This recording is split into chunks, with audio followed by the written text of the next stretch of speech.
हाम्रो चाहिँ यहाँ दसैँको शिकार हुँदैछ हैन। म चाहिँ एकैछिन बजार गएको थिएँ तर दसैँको शिकार हेर्नै पाइएन कि यहाँ कस्तो बनाउँदैछन् हाम्रो दसैँको शिकार। अब म चाहिँ हेर्नलाई जाँदैछु है। भनेपछि एकदम यङ मान्छेहरू यहाँ यी शिकारको लागि एकदम धमाधम भइरहेछ। धेरै रहेन छ, त्यही 40 केजी जतिको मात्र रहेछ। कति जति होला यो अञ्चल?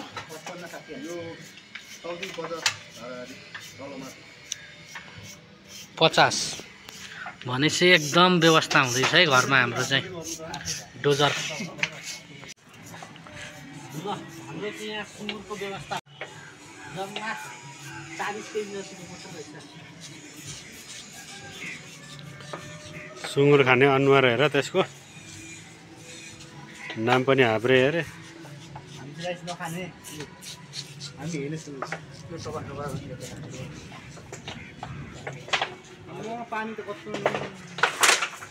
पानी आइसक्यो है माथिबाट। ल अब माल मिटर हाम्रो रेडी भइसक्यो, बनाउनु मात्र बाँकी छ। अब चट्ट हाम्रो टोली छन्। काकु 2 केजी मात्र अरे हजुर। बाबा हुन्छ होइन फेरि यो पनि एक्लैलाई धेरै हुन्छ। ल माल हाम्रो रेडी भइसक्यो है। माल रेडी हुँदैछ। यही हो दसैँ चाहिँ।